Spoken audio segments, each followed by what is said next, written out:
They're going to start stacking more bodies in the box and maybe start bringing the blitzes in to try and overload that line. But we'll have to see how it goes. The one thing is if they do try to overload, look for Los Alamitos to possibly go to the short passes. You've got some very tall receivers out there right now.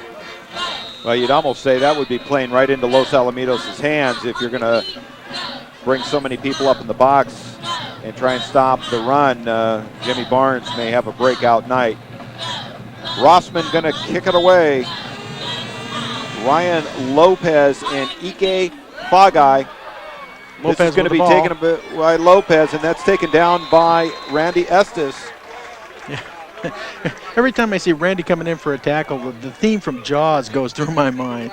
Well, and you got to know that watching some of the film, Randy Estes, a very feared and hard-hitting defensive player.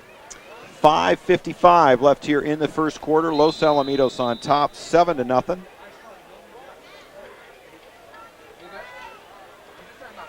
And out comes Rory Schoonmaker. Wow, this is a 6-man defensive line set for Los Alamitos. They're going to give it to Montez. Montez finding a little bit of running room before he is necktied. Anton Cason on that one, but great play by Huntington Beach there. Just string the line out all the way along, and I think maybe they saw something with that 6-man line with Los Alamitos and realized 2 of the linebackers were in down position. Morgan Fulmer checking in for the Oilers. Schoonmaker, 40% passing ratio. He's on the season, 38 of 94, 552 yards. 2 touchdowns in the air, but he has 3 touchdowns on the ground, so don't be surprised to see Schoonmaker tuck it under and go. I formation. They're going to give it to Montez. Montez with a decent pickup and will have the first down. Sean Clark in on that tackle on that play. Yeah, Huntington Beach, this is just going to be pretty much basic Smath Mouse football, tonight, Fritz. I mean, they're just going to keep driving at you. The only thing I see, though, is that with 6 players going both ways, you have to figure that sooner or later these guys will get tired. Justin Montez, 143 carries before tonight's game, 623 yards, averaging 4.4 yards a carry and 4 touchdowns. So he is the workhorse.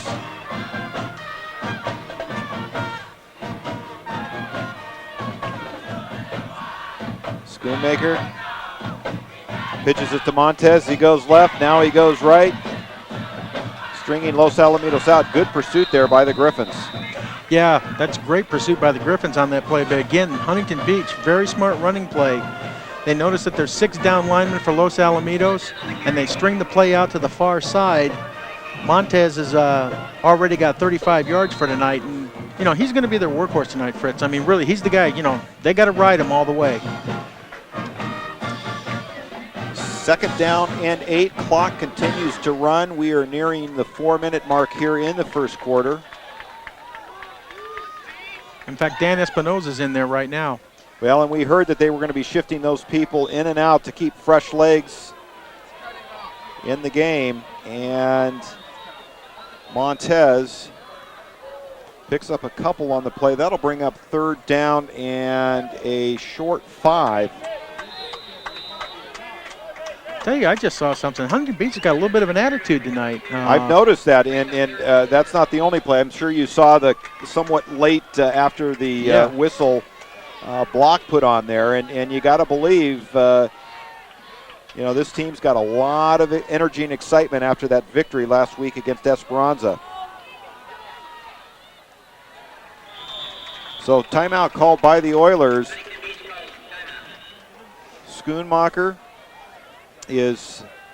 must be doing a hard count because they're getting James Dolis to jump. He's jumped a couple of times tonight. But the Oilers didn't see something that they liked and wanted to burn a timeout. Not a bad time to do it. Let's look at the CIF standings right now. There you have it, Los Alamitos on top. And followed by Servite, Long Beach Poly, Santa Margarita. Interesting to see how many teams have 1 loss already as you go through there. St. John Bosco. Your 3-0 teams are Poly, which we know they generally have a light pre-league season, and hats off to Lakewood at 3-0. Yeah, in fact, actually the Moore League has a very strange situation this year because they're a 7-team league this year. I believe they've brought Cabrillo in now up to the Division I. And so they're actually playing extra games this year. That's why you see Poly and Lakewood with one extra game over everybody else in their league play. And it's amazing to see Modern Day at 3-4. I mean, that's something you don't expect to see. And it's still, they've got a tough Sarah League they've got to play through. Well, I'll tell you, Coach Rawlinson always gets those Monarchs playing well at the end of the season, and they always seem to find a way into the playoffs. Montez, right up the middle. Great line play there, Ron. I mean, they're blowing some holes.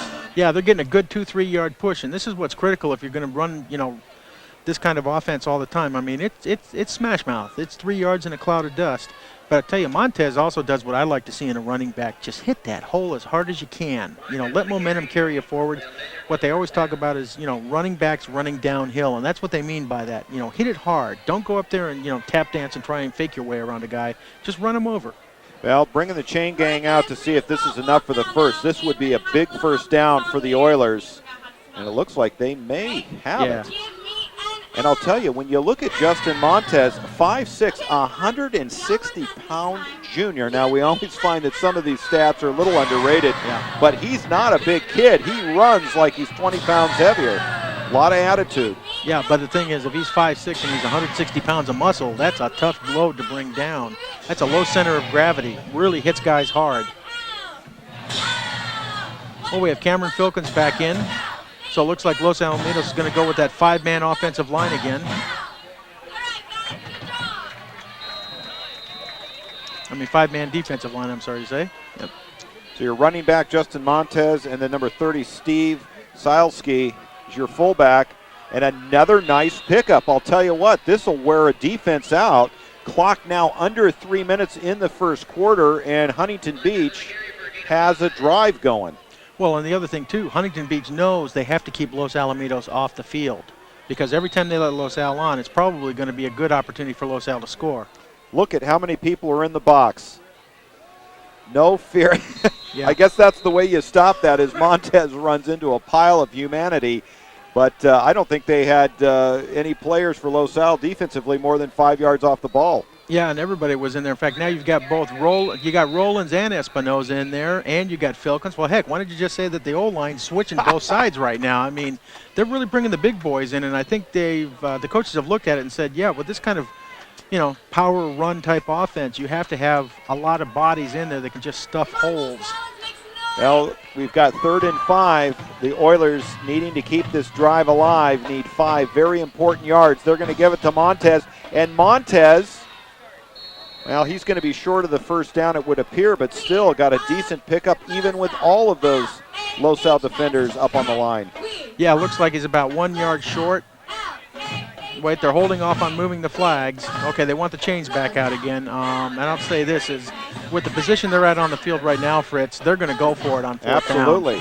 Well, and it was interesting. It looks like they're using Montez. They either shoot him straight in or they give it a little bit of a delay, let some of those blocks set up, and when they went right side, it seemed like gave that O-line just a little chance to open something up. Well, they're getting a great push off their offensive line for Huntington Beach right now.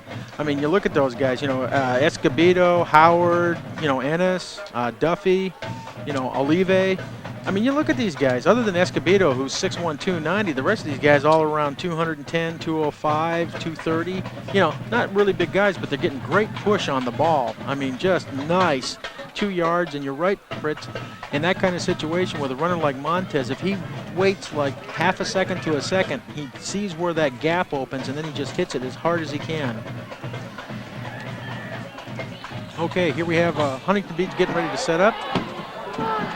We just got a note here from our statistician, Paul Herrera. Montez has touched the ball on all of the plays with the exception of one for Huntington Beach. Montez right up the middle, should have enough. And I'll tell you, there is some attitude that the Oilers have brought with them tonight. Let's see if that attitude may have gotten a little out of control. This would be a shame if it were against Huntington Beach and maybe the break the Griffins wanted. Let's see what the call is. Yeah, this will be huge. I mean, if they went and had a personal foul on this after they get this first down and keep this drive going, this will just be a backbreaker for them. Against Los Al. Against Los Al. Wow. Well, let's see. Unfortunately, sitting on the visitors' sideline, some of the calls are not as easy to track down as we would like. Yeah, I don't know if we have a replay on that at the tail end there and see what happened. We did see a couple bodies going at it, but it kind of looked to us like the Los Alamitos player ended up on the ground. But, well, this keeps Huntington Beach's drive alive. One thing to note, we're looking at kind of some of the defensive and offensive stat sheets that the coaches were giving the players this week. And Derek Escobedo, who's one of their key players on the line, squats 520 pounds. That's some strong legs. That's where they're getting some push off of that. Well, we are at 1:16 left here in the first quarter, and this has been Huntington Beach's quarter as Montez trying to get around the corner, actually well defended by the Griffins. Although Los Alamitos did put the first points of the game on the board, most of this game, as you see Randy Estes there, most of this first quarter has been the Huntington Beach Oilers, and the question will be, with all of the offensive line subbing in on the defensive line, what kind of a effect does it physically have on them when you look at a drive like this that they're having to put up with? Yeah, this is going to tire out the Los Al players because it's not often that Los Al has players go both ways on the line, but because the coaches are changing things up this week, you do have that situation. They're going to pitch it to Montez. Why not? You've gone to him all night, and he's breaking through tackles. Yeah, James Dolis had a great opportunity to tackle him in the backfield, but Montez breaks it and then gets out, and it's Sean Clark who makes the tackle eventually, but it's about a 5-6 yard gain. Here we watch, quick pitch toss to Montez in the back. He just comes right through. There you see Dolis just starts to try and get an arm, but Montez, great drive from his legs, and then brought down by Sean Clark and Chris Cherie. Fritz, you know, one thing, we're just ending the first quarter right now, and by my count, Los Alamitos had the ball for 1.5 minutes out of 12 minutes. Well, and they did get some points off of that, but you have to ask yourself the question, ball control for the Oilers, it's going to be a good game plan if they can keep this offense off the field and wear out that O-line with the substitutions. Looking at some of the scouting reports on Justin Montez, shifty, tough runner. I think we've seen that for sure tonight, and we were asking ourselves before the game started, gosh, how did Huntington Beach do it against Esperanza? I think we just saw how they did it. Yeah, kept them off the field. I mean, when you can sit there and run, 10.5 minutes to the other team's 1.5 minute, I still say that when you have your offense moving and clicking well, your offensive players don't get as tired as the defensive players because the offensive players, they're buoyed up by it. They're doing what they want to do. They're keeping the ball on the field, and the defensive players are like, gosh, is this ever going to end? When do we get a rest? Well, and if you're a Los Alamitos offensive player, you may need to pick up a ball and start loosening up because they've been on the sideline quite a bit of this first quarter, and it's a cool evening out. We are probably feeling one of the first winter environments here. We're down near the coast. Yeah, I can say, Fritz, there's a cold front coming down because I was in Calgary this morning, and it was about 10 degrees Fahrenheit when I left there on the flight down, and that cold front's coming down. It's going to cool off quite a bit by this weekend. In fact, they're calling for potential rain. Huntington Beach so far, 17 plays for 59 yards. Los Alamitos, 3 plays for 28 yards. Yeah, they're keeping the ball in motion on this field, and they're just chewing up the clock.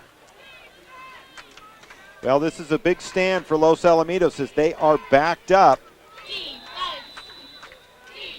Number 34, Montez, the running back. Your fullback, Steve Silsky, and Montez right up the line. I mean, I'm telling you what, there's no question who's going to get the ball.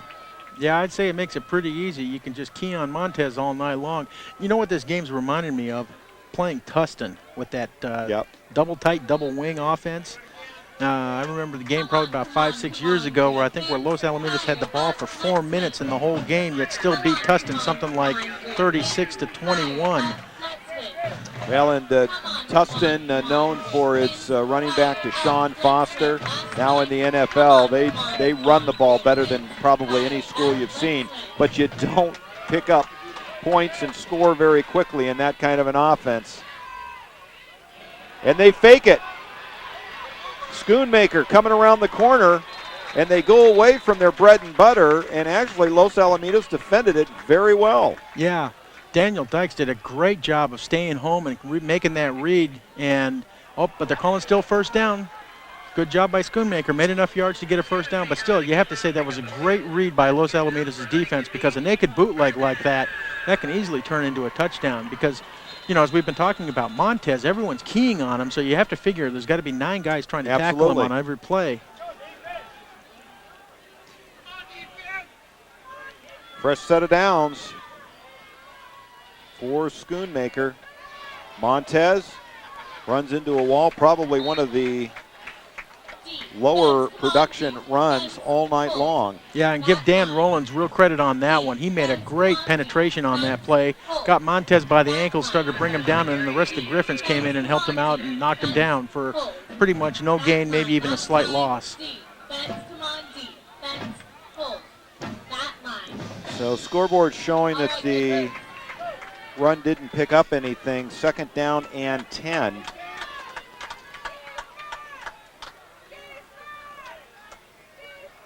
Clock continues to run, under 10.5 minutes in the first half. Pitches it to Montez. Montez gets to the outside, cuts back inside. Huge pickup. And I can see why he's got a huge pickup. There's a yellow hanky on the field. Yeah, there's a holding play there. What it looked like, Randy Estes was coming in from the backside, getting ready to make the tackle for Montez, and all of a sudden Randy just got jerked up short like he was the fish on a line. And I have a feeling that's a holding play, and in fact, Huntington Beach is moving back. Well, yeah, in fact, the referees are talking to Randy right now, just making sure he's okay. Boy, that's a real shame, because that was a great run by Montez. Just took the right time to cut up field, made a good decision. Whoa. Let's watch the replay on this. I thought for sure that was a holding play. Okay, here you have kind of a weird pitch.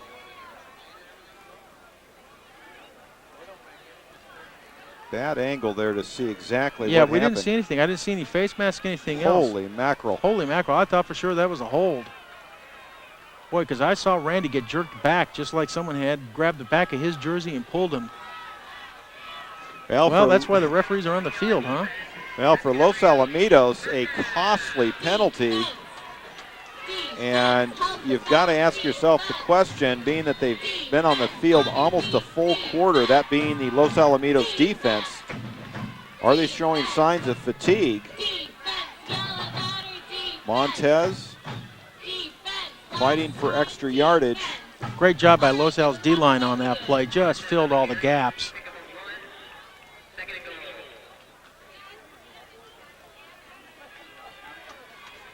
Let's see what they're going to give him. I see 2nd down and 4. So gain of 1 yard. Yeah, nice job there by Linehan, Dolis, Cherie, Tommy Leonetti. Good work on their part. So the Los Alamitos fans stand to cheer on their defense. Backs against the wall, 7-0 Los Alamitos. They give it to Montez, and a huge defensive stand there by Los Alamitos. Yeah, that was a great hit. Boy, was that a great hit. And that's Sean Clark getting up on that one. He just came up and stopped Montez's momentum. Absolutely.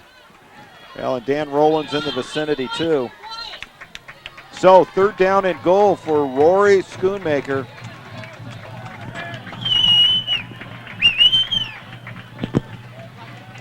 And we're going to show this still looks like about 4 yards, maybe 2 yards. No, it looks like about 4 yards. Yep.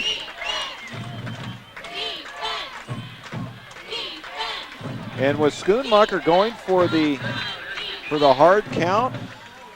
Yeah, I think maybe he was. Looked like he was trying to bark it out and see if he could get a little bit of a jump, pick up about a half a yard or so.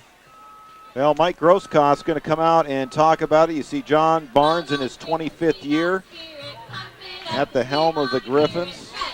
Coach Scherer out there talking to his defense. Not much to tell him other than, hey, you big guys, get in there, fill the holes, and you linebackers and safeties and corners, tackle somebody. Well, and there's a very high probability that 34 may have the ball. I'd say probably 90. So let's key on him if it's okay. Ivory soap probability, 99.44%. Although I tell you, right now would be just a beautiful time to either try that naked bootleg again or go for a quick flip toss, to somebody as a receiver off the tight end position. Well, we saw Los Alamitos defend that naked bootleg pretty well, but let's face it, down in this territory, you don't need much. And to spread that Los Alamitos defense out, that wouldn't be a bad call, and they've really only been setting it up for a quarter. Yeah. Well, and Schoonmaker got 4 yards on that last one. He only needs to get 4 yards now. Well, with 8:38 left here in the first half, important third down. Montez, the running back. Why go naked? He's rolling out, looking for an opening. Going to cut it back. May have an opportunity to dive in. Touchdown, Huntington Beach. On a busted play, Rory Schoonmaker cuts it back, followed some of his blockers, and dives in for the touchdown. Yeah, great play by Schoonmaker on that one because he goes for the rollout. Let's watch the replay. Huntington Beach surprisingly goes for a pass on this play. Everyone rolling out to the right-hand side. Schoonmaker sees there's great coverage by Los Al, cuts back upfield, and then finds a hole and scoots in. Great play by that quarterback. Well, and there were a lot of white jerseys in the neighborhood, but just enough blocking for Schoonmaker. And out for the extra point, Rosny Daniel. That is up, and it is good, and we are tied up with 8:29 left here in the first half. And for the third week in a row, Ron Cluey, it happened against Edison, last week against Fountain Valley. A very tough and close game. We didn't see this in the first 5 games of the season. Yeah, and Fritz, the thing I'll say is different about tonight, though, against Edison and Fountain Valley, the reason why it was close was that Los Alamitos' offense was just misfiring, either making mistakes or not making yardage. In this game, Los Al comes on the field and scores in 3 plays. I mean, you can't say they're misfiring. They had a great play. What it is Huntington Beach just has a great game plan this year. Just keep driving the ball, pounding away, go for 3 yards every time, forget the punt. We saw what the one punt was. You might as well forget it because at 20 yards a punt, you're not going to give yourself any field position. And just see if you can keep the high-powered, high-scoring offenses off the field and give your guys a chance. I really have a feeling this is going to come down to who has last possession of the ball. Well, and for Los Alamitos, yes, they did put the 7 points on the board, but we haven't seen the offense since the first couple of minutes of the first quarter. And, yeah, it's been almost 12 minutes since they've been on the field. And add to that the fact that some of the O-line has been participating on the defensive line. So it'll be interesting to see how the conditioning of Los Alamitos' O-line can stand up, as they have seen a lot of activity on that defensive side of the ball. Back deep for Los Alamitos is Chad Dunn and Randy Estes. Boy, if you're Los Alamitos right now, you're saying, well, it'd be great to have a Randy Estes run back, but if you're the Los Alamitos defense, you're going Give me like, no, Randy. Yeah, it's break time. Rosny Daniel going to kick it away for the Oilers. Wow. They wisely keep it out of Estes' hands. That would look like it was DJ Dykes, Daniel Dykes, that had that ball. Did a nice job, brought it up to about the 40-yard line. Los Alamitos with good starting position. Yeah, there was, this game just reminds me of Tustin. Black uniforms, running game, crummy kicking. I mean, where's Myron on the sideline? Yeah. Well, here comes Jimmy Barnes. 8:22 left in the first half. Going back to that I formation. Josh Jones. Play action to the air. Complete to Mentor.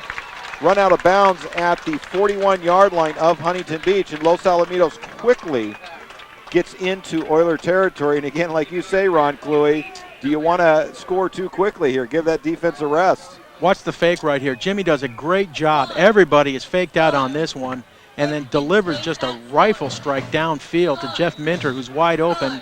And then in comes number 4, who's Ryan Schoonmaker. The quarterback makes the tackle. Great play by Los Alamitos. Well, and Jimmy Barnes looking very confident. Interesting to see how he was going to respond after. There goes Joshua Jones, still on his feet, well into the defensive secondary.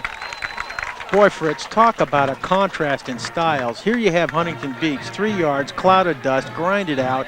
Los Alamitos, 25 yards of play. You know, we're going to score in a flash. And I guess they're going to tell the defense, you know what, guys? Drink the Gatorade because you're going to be on the field a long time tonight. Oh, man. Now, Jimmy Barnes looking absolutely fabulous. My thought there before the play is how he was going to come out and respond after all the turnovers, interceptions last week, and he is looking confident. Joshua Jones fighting ahead. Drives for a couple yards up the middle. Yeah, Fritz, I'm still not sure that, you know, after that first big hit in the game last week that, you know, Jimmy wasn't a little loopy. I won't say, you know, any kind of signs of concussion or anything, but that was a hard hit, you know, and it can take a long time to recover from something like that. Orlando Skandrick checks in as Montoya comes out.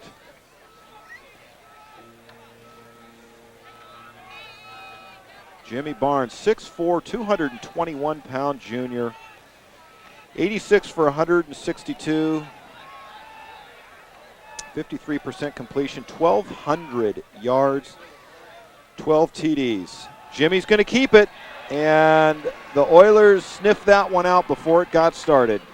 Yeah, big number 78 for Huntington Beach. Robert Schneider.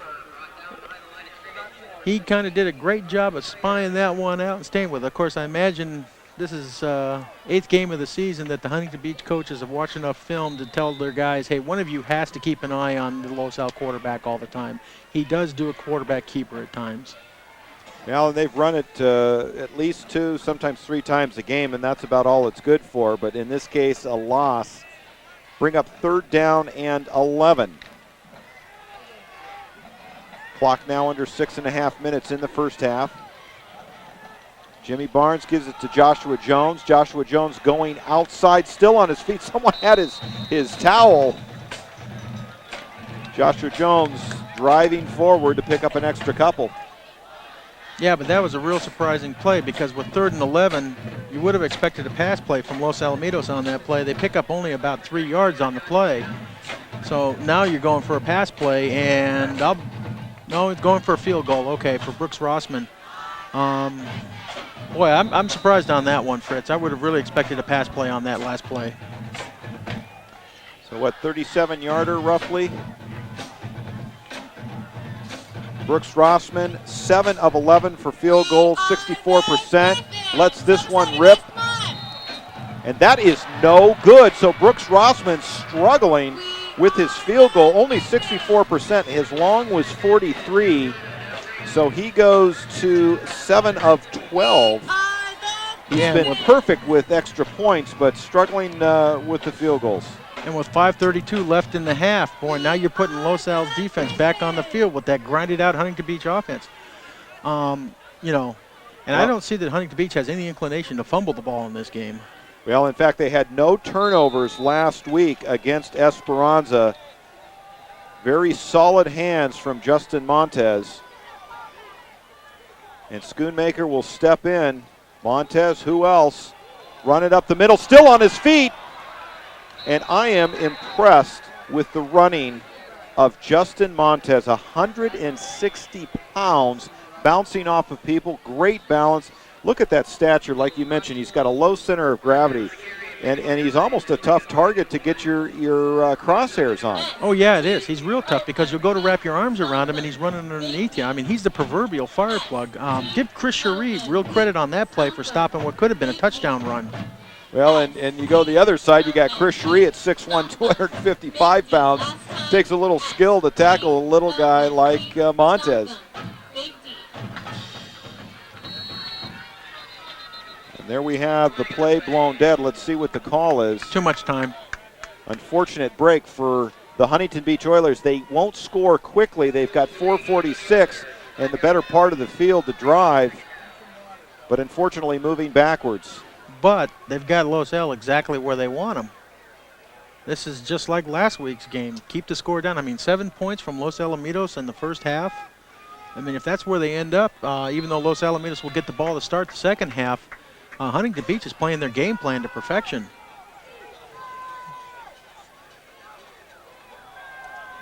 Schoonmaker under center. Oh, they pitch it back to Schoonmaker all by himself. All he needs to do is run under it. That is a catch. Mark Jaso playing center field. Incredible. Justin Montez takes the handoff, pitches it back to Schoonmaker. Every Los Al player bid on it, and Jaso all by himself just had to play center field. In fact, that's the kind of ball you look at and think about so long you drop it. Holy mackerel, has Huntington Beach come to play. Wow, give the Huntington Beach coaching staff full credit on that one. The old flea flicker play, and yeah, Fritz, you called it. Everyone keys so much on Montez. As soon as he had the ball in his hands, everyone came forward on that play. And even though Randy Estes was going as fast as he could, just could not catch Mark Jaso before he scored. Great play calling by Huntington Beach. Rosny Daniel comes in for the extra point. That is up, and it is good. So Los Alamitos in a hole, down by 7. And I think you can say the Huntington Beach Oilers are for real. Yes, I agree, Fritz. I mean, these kids are playing hard on that side. Their coaches are making some smart plays, and they've got a great game plan.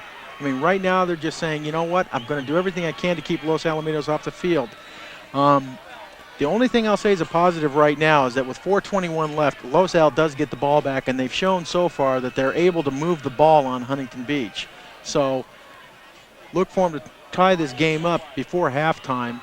But wow, what a play. That's what high school ball is all about. That's a great play to watch. Well, and what a great exchange between Schoonmaker and Montez. That was so well done, and it was in a tight, confined area, and they had to make that quickly so that the receiver could get out there and get a little distance. Well, especially since Jasso was lined up in a tight end position, Yeah. how he even managed to break free of that scrum that was on the offensive line. I mean, just excellent play calling and you know, great effort by all the Huntington Beach players. Well, Rosny Daniel going to kick it back to the Griffins, 4:21. And let's see if he's going to kick it to the upbacks. It looks like they've moved some of the Griffins around. You've got Mentor and Dykes back, but this has generally gone short as it does this time. Now they put Randy Estes in a position, and now we've got a flag on the play. I think the ball went out of bounds there, Fritz. Randy Estes came up and was well positioned to field that ball. The Oilers obviously wanting to kick it away from Randy, but that adjustment was made. Ball goes out of bounds, and Los Alamitos. See if we get this sorted out. Well, let's see what happens here. Los Alamitos will take it on the 35-yard line. A field goal that went wide ended the last drive for the Griffins. And so Jimmy Barnes checks back in with Joshua Jones in the backfield. They're going to give it to Jones. Jones runs right up the middle, and great defensive stand there by the Huntington Beach Oilers. Yeah, good job by Huntington Beach on that play. Again, just filled the gaps. Although I did see Los Alamitos' right side of the line got some good push on that side, so maybe the coaches will start looking at that as an option in the later part of the game. This still surprises me. I mean, Los Al's been passing on Huntington Beach. There's no way Huntington Beach can have the DBs to stay with Los Al's receivers. I don't know why they're not throwing the ball right now.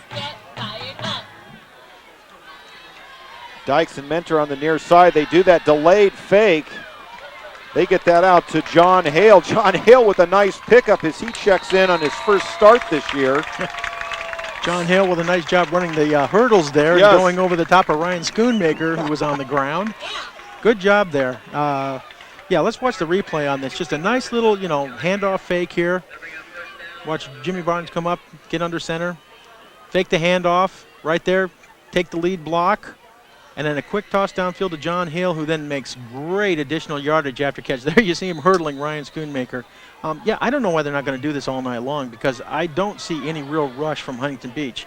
Los Al's O-line is definitely going to hold them out. Well, Jimmy Barnes, hats off to him, the junior, had a rough outing last week against Fountain Valley. Looking like they worked a lot this week on his technique, that real slow, delayed handoff to let everyone bite on it, and then comes up with the pass. That is in the air, and that is almost picked off in and out of the hands of Kyle Lodge. and he's going to have dreams about that one tonight. Yeah, give Brian Gordon real credit for Los Alamitos for making that defensive play. That ball floated. I mean, Jimmy had no strength under that ball. Oh, this is the replay from the previous play. Okay. That ball was just a dead duck. That was just right up in the air, ripe for the picking. And, I mean, Brian Gordon saw that he wasn't going to get it and then made a great hit on the defender from Huntington Beach to knock the ball out of his hands. Well, and the last thing you would have wanted to do is put the ball back in Huntington Beach's hands. So for Los Al, they will look at 2nd down and 10. Jimmy Barnes climbs in under center. Give it to Joshua Jones right up the middle. Maybe picks up 2, but very conservative running offensive play for Los Alamitos as we are now under 3 minutes in the first half. Yeah, and with that, fake with the option for the quick toss out to the running back or the wide receiver out there in the flat, which is working so well. I always keep remembering Coach Volnagel's dictum. Keep running the play until they stop you. Yeah. And I'm not sure why, that play's not being run more. Back to the air. Has Gordon across the middle. Gordon with some running room. Gets out to the 20-yard line. First down for Los Alamitos. Yeah, Fritz, you just saw it right there. Brian Gordon makes a quick slant right across the field. Nobody near him. Jimmy hits him on the run. He picks up another 5 or 6 yards. Really what I'm seeing out here is Los Al's short passing game should be able to pick Huntington Beach apart all night because I don't see a single defender for Huntington Beach that can play tight man on the Los Al receivers. They've got to give them a cushion. And once they give them that cushion, the opportunity is there. Give it to Jones. Jones bouncing to the inside. Okay, it looks like we're going to have a face mask on that. Eki Fagai came in and made the tackle on that, but Josh Jones made a great job of, came up, saw he was going to hit the pile and not go anywhere, and almost put it into the Wiley Wabbit mode. Whoop, whoop, whoop, whoop, whoop, whoop. Stopped himself, cut around to the outside. Oh, the Huntington Beach players are clapping their hands. I'll tell you, some of the most interesting penalties going against Los Alamitos.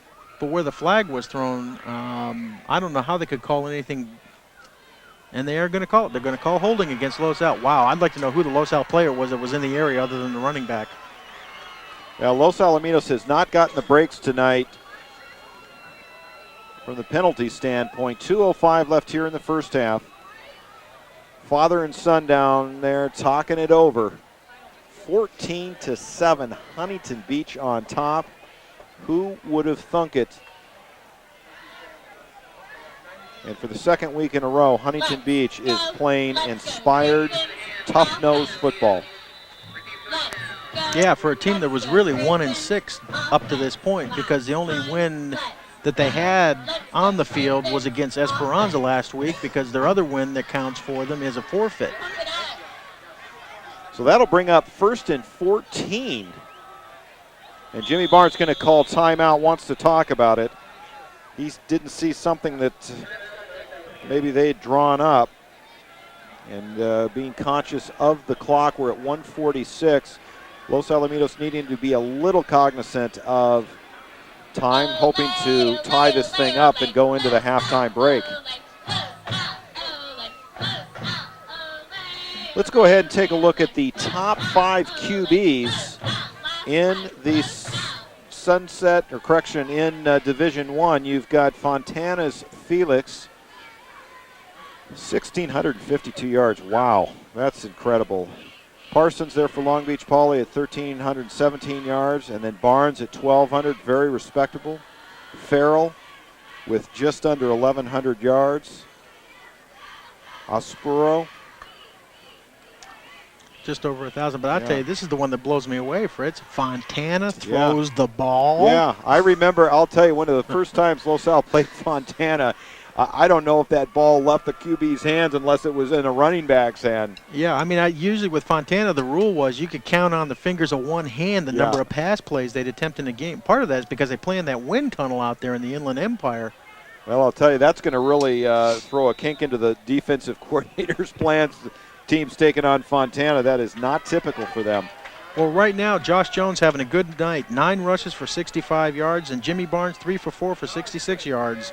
Well, and he's going back to the air again. Has a man wide open. Jeff Mentor, touchdown, Los Alamitos. Ike Fagai looking for some help, and over on the far side, you'd almost think that Ike and number 4, Schoonmaker, is looking for some kind of infraction there, but Jeff Mentor all by himself. Let's watch the replay here. Obviously, someone made a mistake on the coverage on this play because you normally do not have a receiver that wide open. Here we're looking at Jimmy Barnes setting up, and then you can see the coverage. Yeah, I think what happened was Mentor just split the seam on this, and neither of the two guys that were supposed to cover picked up the fact that they had a Los Al receiver behind them. Los Al makes the PAT, and the game is tied at 14.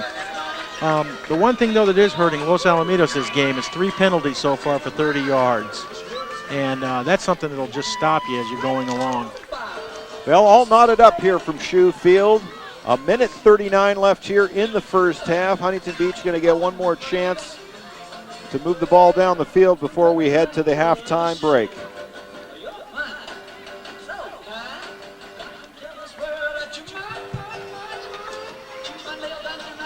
See if Los Alamitos continues to put their return guys upfield a bit.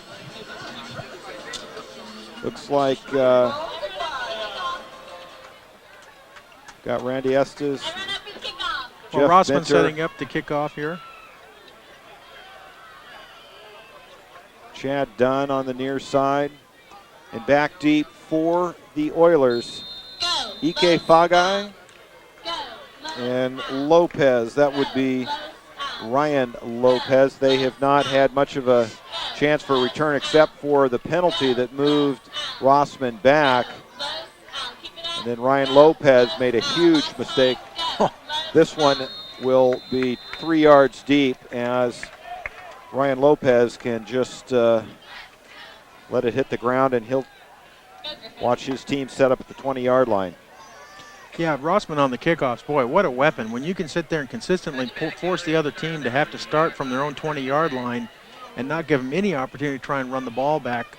You know, sooner or later, I think that the high schools are going to have to consider moving the ball back to the 35-yard line for the kickoffs. There's just too many kickers in high school nowadays that can put that ball deep into the end zone and force the automatic touchback.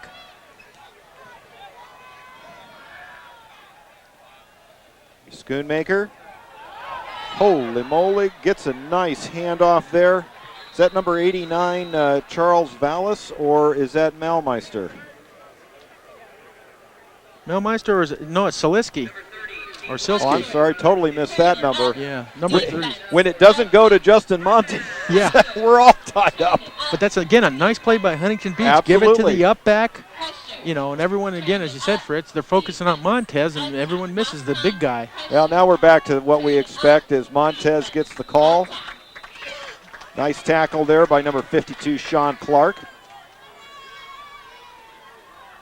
I'm real impressed with Huntington Beach's play calling. They're mixing it up pretty nice. Even though it's a grinded-out game attack, attack on the ground, they're doing a good mix of the play so that Los Alamitos can't just stack the line on the basis that they're always going to be going after Montez. Pickup of 1 yard on the play. That'll bring up a second down.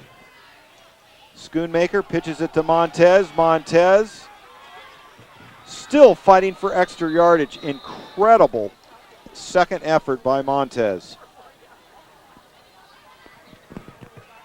Yeah, he just keeps turning those legs.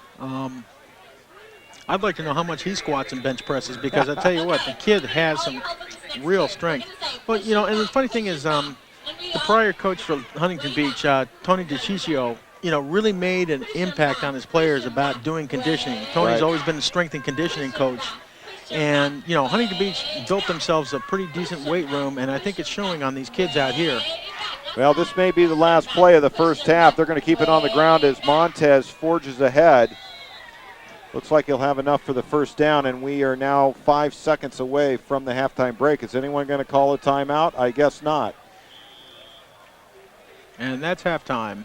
Or is that timeout? Well, one team's leaving. No, I think they're going to say he called a timeout with maybe 2 seconds on the board. Yeah, you saw the same thing I saw, Yeah. Fritz. The referee held up two fingers up, and he said, yeah, they've got 2 seconds.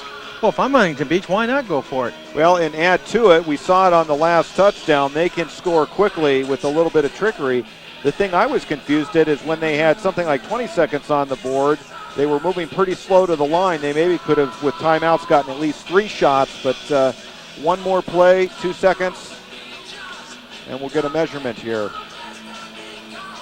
By my eyeball perception here, I'm going to say that they've got enough for the first down. Yeah, he looked like he got it.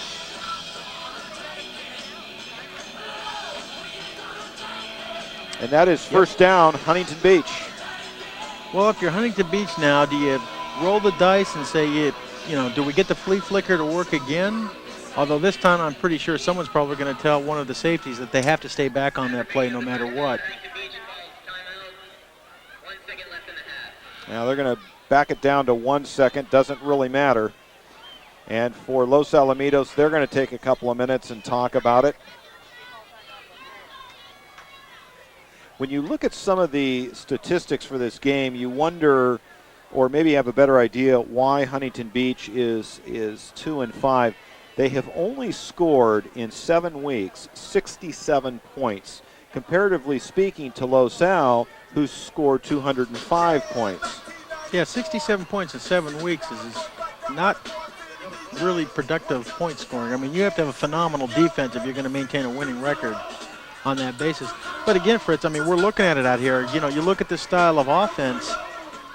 You know, if they run into a team that's able to get them off the field quick, or if they were making mistakes early on as their players were getting used to this type of offense, you know, they're not going to score very much. But I'll tell you what, now that they're in Sunset League, they definitely look like a very different team from what they were in the pre-league games.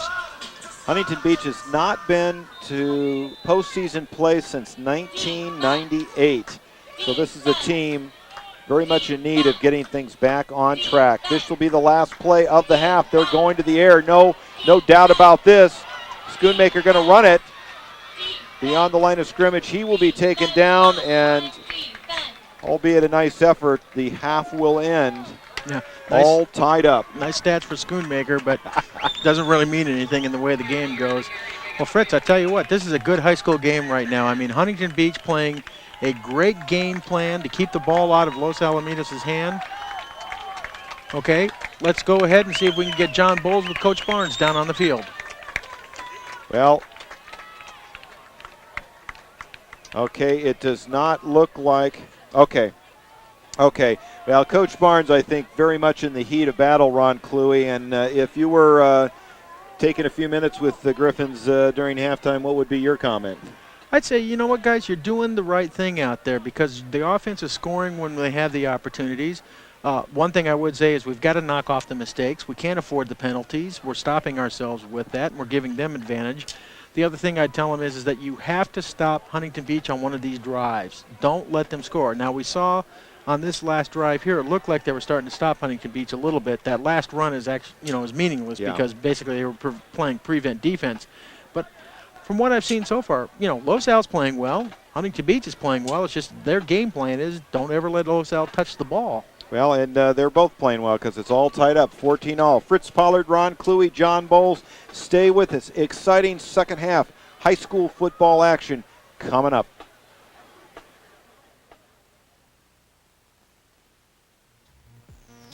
This edition of the LATV3 Game of the Week is brought to you by the friends and family of the Griffin Football Booster Club.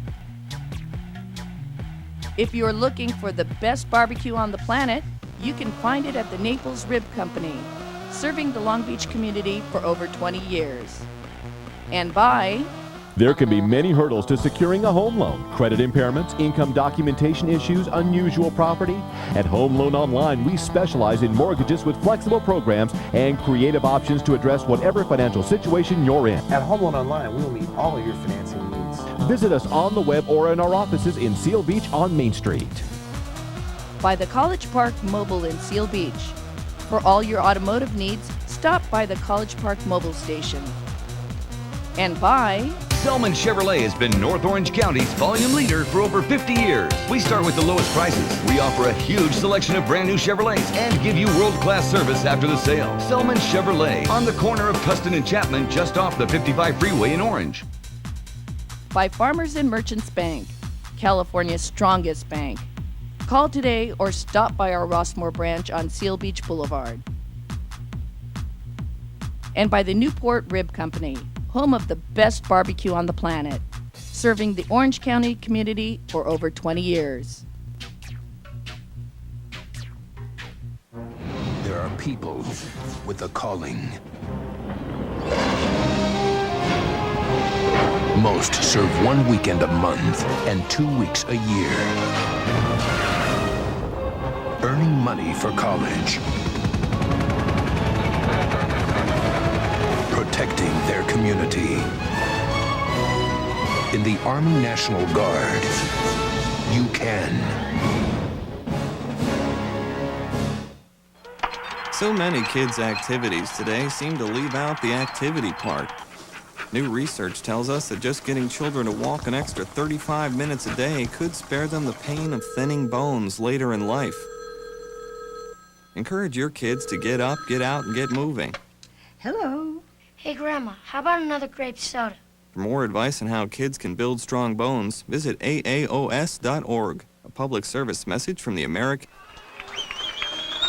Welcome back to Shoe Field. Fritz Pollard, Ron Cluey, John Bowles. We are tied up at 14-all. Let's go downstairs to John Bowles.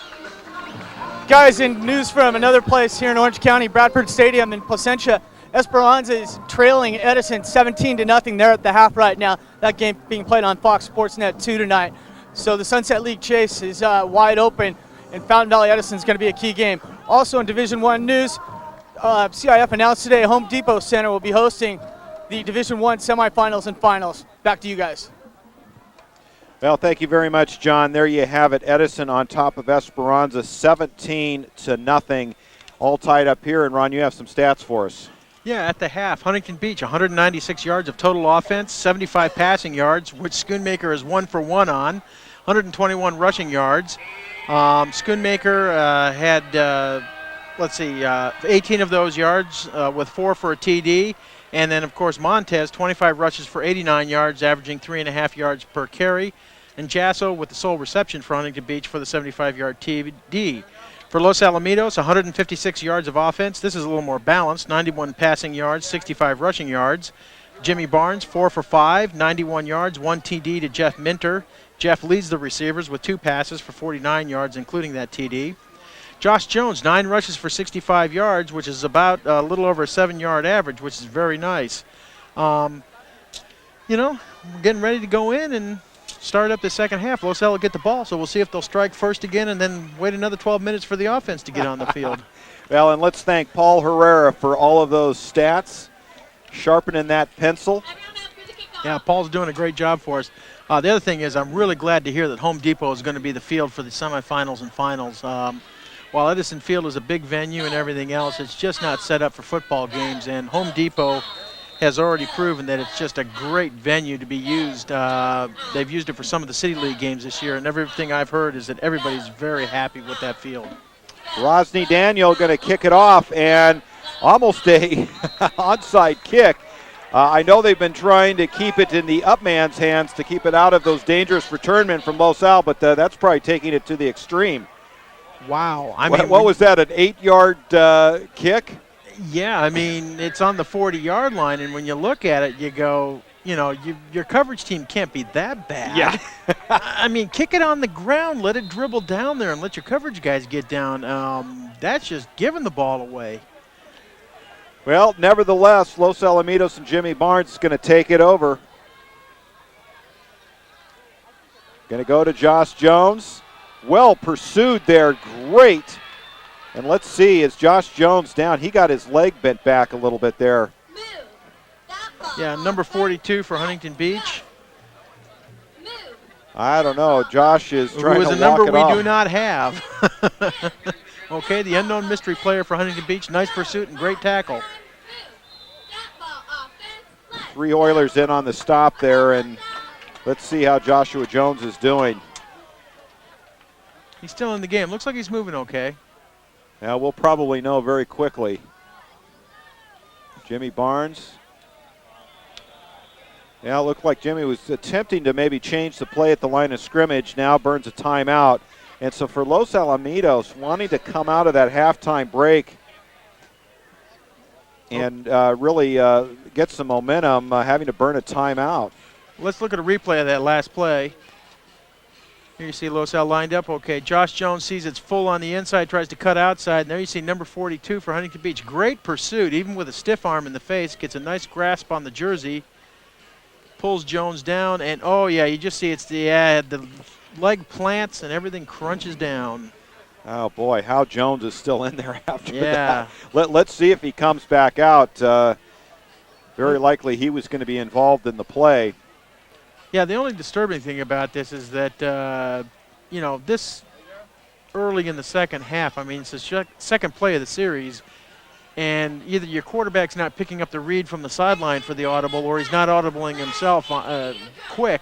That's not a trademark of Los Al football. I mean, Los Al football is built around the ability to audible.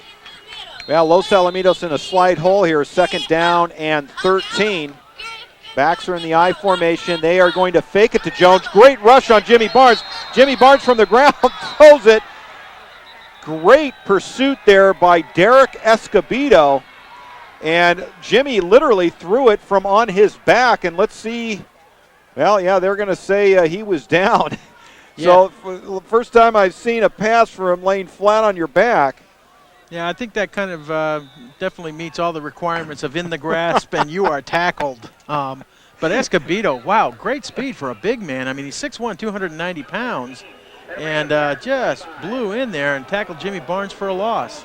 Well, and great effort, and Jimmy for getting rid of it just a few seconds late. Jimmy going back to the air, plenty of time, throws it across the middle, and that is picked off by Ike Fagai. And Los Alamitos, Jimmy throwing into quite a bit of coverage there, and the Oilers take over on the turnover. Let's watch the replay here. And Ike Fagai with a great interception. Here you see Jimmy under pressure, throws a rifle pass, but again, he's trying to throw into total coverage. Two guys in front, Ike Fagai, great vision, sees the ball pop up in the air and then makes the interception and runs it back. I tell you, Fritz, if this is the one knock on Jimmy Barnes, it's he will throw into coverage instead of throwing the ball away. Well, Jeff Mentor, the intended receiver, and there goes number 30. That's Celestri again, or Selesky. Silsky there. Silsky. Yeah. Something. Yeah. Starts with an S. Yeah.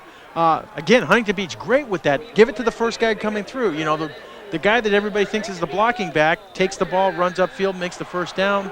I'm still real impressed with the way Huntington Beach is doing their play calling tonight. Well, and let's face it, when you run the ball so effectively as they have with Justin Montes, you can just about do anything you want because everyone's going to key on him. Yes. I would say that, and this is just a guess, that 90% of the plays tonight have gone to Montes, as you will see here. And that's all he picks up. Paul Herrera, our stat man, you said that he's picking up about 3 yards, 3.3 yards a carry. But, let's face it, you put both of those together, and, that's averaging after third down about 9 yards, and they've been very close on first downs. Yeah, if he's averaging 3.3.5 yards a carry, I mean, three that's carries. Your first down. Yeah, and that's all they want to do. And especially this is a team that will go for 4 downs. Clock continues to run. We are under 9.5 minutes here in the third quarter. The only turnover of the game. Schoonmaker goes to Montes. Montes on the far side. Again with the nice little pickup. Boy, Huntington Beach just doing a great job opening some holes right now. Los Al doing good pursuit once they see where Montez is. But I'll tell you, that's the other thing, too. Montez is such a little guy, you can't pick him up when he's running behind that O-line until all of a sudden he pops out. And then, he's running full speed. He's low to the ground, hard to tackle. Kid's a workhorse. Well, and he has great acceleration, as we saw there when he turned the corner. Okay, looks like we have a referee's timeout for equipment right now. See who's getting work done. Looks like one of the Los Al linebackers just had to make an adjustment to his helmet. Nathan Quinn, it looks like. So Silsky and Montez, the two running backs. Silsky, the fullback. Schoonmaker going to give it to Montez. Montez lunging forward, picks up Gives a on little the play. Little Muggsy Bogues move there, jumps up, tries to use that 5'6" for all he's got, picks up maybe a yard or two.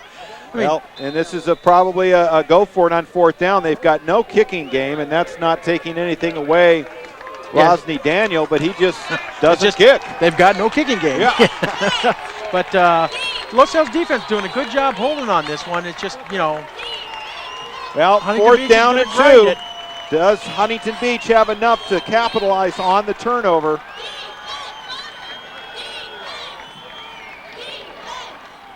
Schoonmaker under center, and let's see who moved.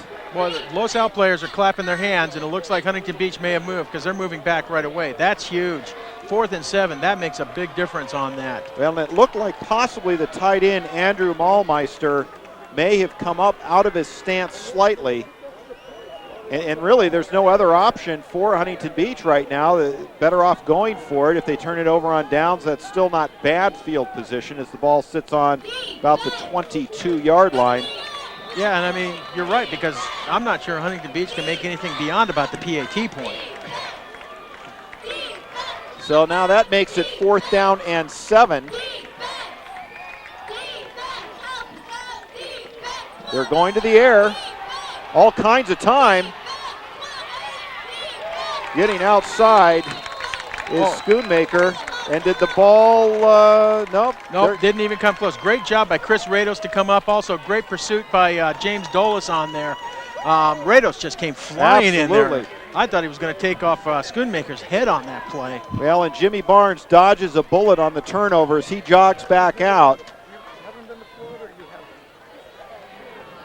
Last week, it seemed like after that first interception, he somewhat lost confidence. He's looked very good so far tonight. Prior to the interception, there goes Josh Jones. Great first down pickup. Yeah, nice job by LaSalle's offensive line to open a hole for Josh Jones there. I mean, I saw 3 of the 5 offensive linemen upfield blocking for him still as he was going upfield. Nice work by those guys. And that's a way to take a lot of pressure off of Jimmy. Now you got a 2nd and 1 situation. Now you can go for a short pass, get his confidence going, and get him, back into the flow of the game. Well, they put a little real estate between the ball mark position and the goal line as Joshua Jones should have enough for the first down. Looks like the spot is line judge has his foot on the yard line, and now they're waving him up. Yeah. Well, this is what we saw last week, Fritz, during the first quarter. LaSalle went to a power running game and was actually very effective during that first quarter last week. Put 110 yards on the ground and ate up a lot of clock time. And maybe the coaches are coming out right now and just saying, you know what? If our O-line can start beating up on these guys, because we have to remember that even though Huntington Beach has been on offense a lot, it's still the same guys on the line side. Exactly. So they're probably just as tired, if not a little more tired, because at least LaSalle's been able to rotate some of their guys in and out. Well, you've got 6 starters going both ways for the Oilers. That underscores conditioning. Jimmy Barnes, nice fake, plenty of time.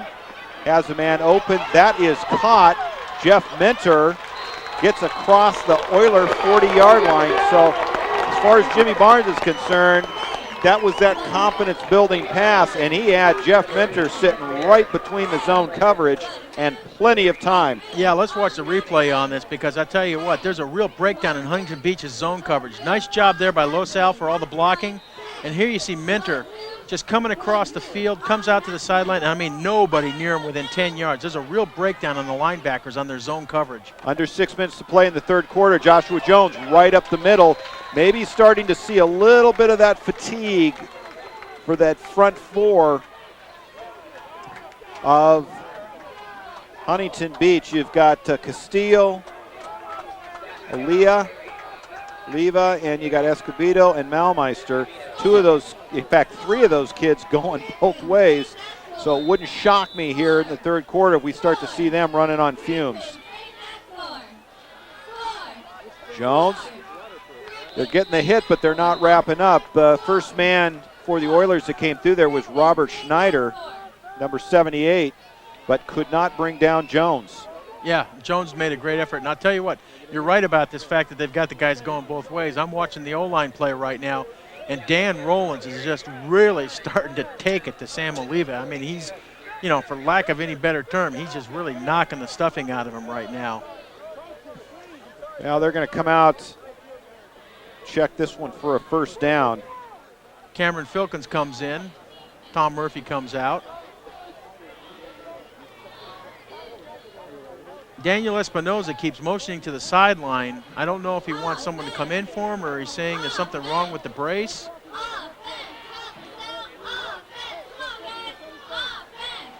Or if he's just talking to Coach Eric Bowman and saying, now, which way were we supposed to go on that play? One of Coach Bowman's favorite sayings is to the offensive lineman, don't think you only hurt the team. Now that's not fair. Oh, that's true, though. Hey, folks, that is the father of a former lineman last year, Chris Cluey. Greg? Chris, I'm sorry, up at UCLA. So you can insult the O-line all you want there. Yeah, I played O-line. I know what it's like. Josh Jones with a nice pickup, gets enough for the first down. Yeah, and again, you watch Jones go right behind Dan Rollins' side, and that's what I'm saying. Dan Rollins, you know, he's really starting to just pound on that guy that's across from him, and I mean, he's establishing dominance at this point. Well, you got 275 in Dan Rollins. You got Cameron Filkins at 295. Not a bad place to fall in behind some awesome muscular men up there clearing some holes. Yeah, it should give a warm and fuzzy feeling to the running back. Jimmy Barnes going to the air, has some pressure. That one is knocked down or possibly tipped a little at the line, intended for Brian Gordon. And Jimmy Barnes getting some backside pressure there. So maybe the answer for the Oilers is to bring a little blitz pressure. I think they're going to have to, Fritz, because right now Los Al's O-line is just doing a good job of, you know, with 5-on-4, there's no way that Huntington Beach is going to get penetration on that unless they get a lucky play like they did before. But if you're also Huntington Beach and you know your zone's breaking down, it's pretty tough to send those backers in on the blitz because that's been one of the trademarks of Los Al play is to pick up on the blitz and create a play that scores for a touchdown. Second down 10, they're going to give it to Jones. Jones bounces outside, has all kinds of room. Touchdown, Los Alamitos. And great lead blocking downfield for Josh Jones. I mean, I'm watching a couple Huntington Beach players get up from flat on their backs, and I mean, just a nice play. And here we were talking about, you know, someone tries to bring a blitz, Los Al does a play that takes advantage of it and goes in for the score. Let's watch the replay on this. We'll let you know on the PAT. Here you see Jones gets the ball. Again, great clear-out block by Dan Espinoza there, and then Jones is just off to the races, and then one other player had a great downfield block on that, and I couldn't catch his number. Rossman comes in for the extra point. Out of the hold of John Hale. That is up, and it is good. So Los Alamitos goes on top by 7, 21-14. Okay, this is where Los Al's got to stop Huntington Beach and force them to turn the ball over on downs again. I mean, you saw what happened there. Get the ball back from Huntington Beach.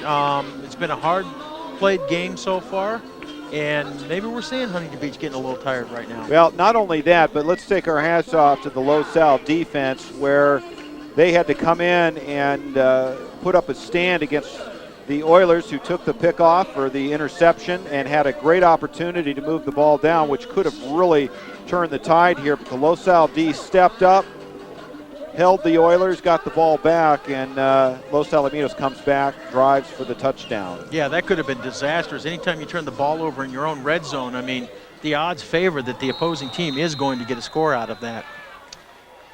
Ike Fagai, and on the far side, Ryan Lopez back for the Oilers.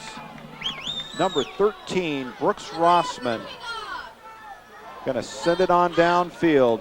4:34 left here in the third quarter, and that one will sail almost out of the end zone, and ball come out to the 20-yard line.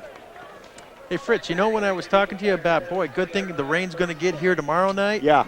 Yeah, well, guess what? It's here tonight. It's just starting to sprinkle. You know what, Ron? I was going to tell you, your weather reporting, in fact, I don't think you've been reporting too long and you're already batting zero. Well, yeah, but I got to keep the tradition alive. Yeah. Well, it appears to be light at the moment. 1st and 10 for the Oilers. Schoonmaker hands off, runs into a pile of Los Alamitos Griffins, and on the far side, Mike Roscoff trying to figure out what he's got to do to get this ball moving against an inspired Los Alamitos defense. Yeah, I think that's the right word, inspired. After making that great stand down there, and you know, I'll give credit on that tackle to pretty much the entire defensive line. Cherie, Dolis, Filkins, Leonetti, Linehan, all the guys that are in there. Man, you got Espinoza out on that front line now.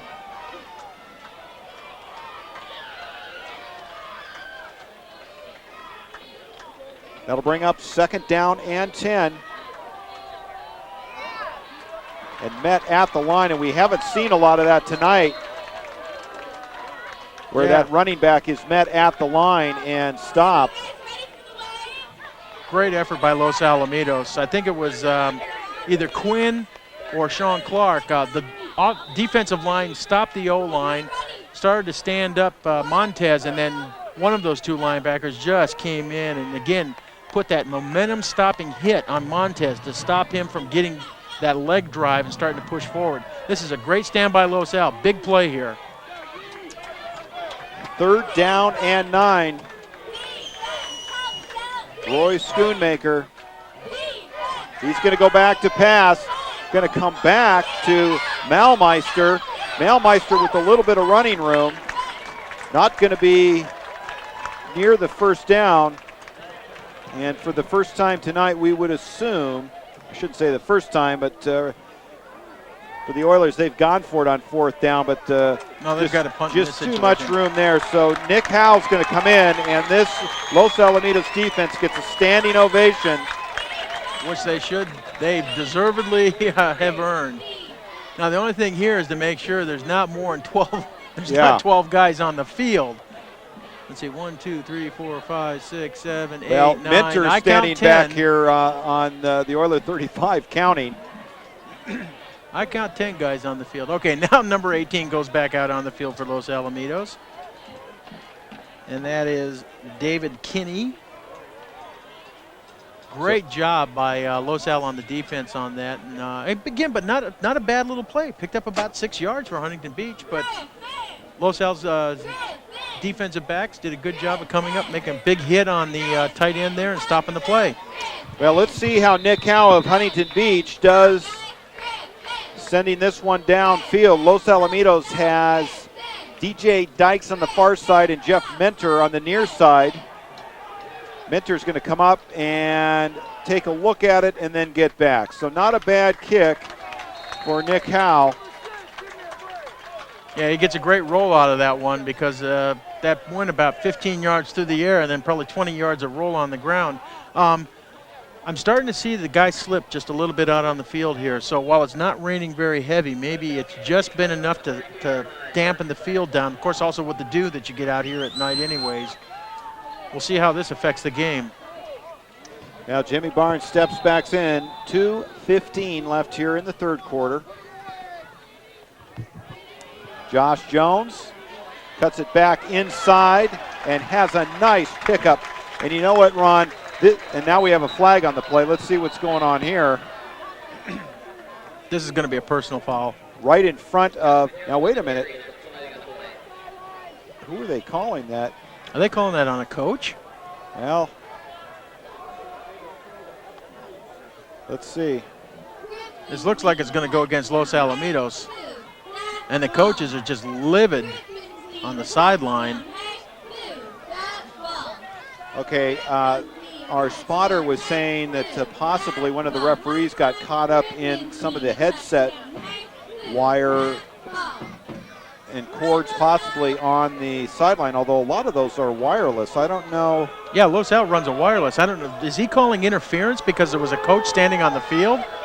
Well, I think it had something to do with the coaching staff. I saw a lot of activity there right in front of, and let's see, John Barnes is bending the ear of the side judge. I'm sure he's telling him that it involves the word chicken and something else. That is a ticky-tacky call. I mean, that's a strange one. I've never seen that called. Yeah, we are now down under 2 minutes in the third quarter. So 1st and 21, Joshua Jones going on the far side, has all kinds of room, one man to beat. Just getting out of the reach and then taken down by number 26, Mark Jaso. Wow, great run for Josh Jones. Nice setup. I tell you what, Jones is just having a career night tonight. Let's watch this on the replay. Just the same thing as always. He kicks to the outside, but watch this quick acceleration here. Gets around everybody. Jaso chasing him, and Mark Jaso does a good job of getting him wrapped up. And watch Josh Jones there. He just grabs that football. No fumble. Great play by Josh Jones. They're going to give it to him again. He goes right into the middle, into the arms of Michael Stieber. And I'll tell you something, this is a running back that Coach Barnes loves. Doesn't run east to west, just straight up the middle. And one of the things that we've learned over the years is if you're a east-west runner, you're going to be riding the bench. Coach Barnes like you to go upfield. Josh Jones saying to the coaches, hey, I'm out of gas. Yeah. Give me a rest. Jones for tonight, 19 runs for 164 yards, 2 TDs. Wow, what a phenomenal night. Well, and we are down under 1 minute left here in the third quarter. Randy Estes comes in at the running back position. John Hale there at the fullback position. Throws that out to Mentor. Mentor getting around the corner, and he is ridden out of bounds inside the 10-yard line. Yeah, just a nice quick bubble screen. That's a Los Al staple. Get it to Jeff Minter. Get a nice block by DJ Dykes, I believe, was the other receiver out there. Seal off, or John Hale. I'm not sure which one it was. See if we have a replay on that. But nice seal by the other receiver that's out there, and then go upfield, pick up big yardage, and now it's 1st and goal.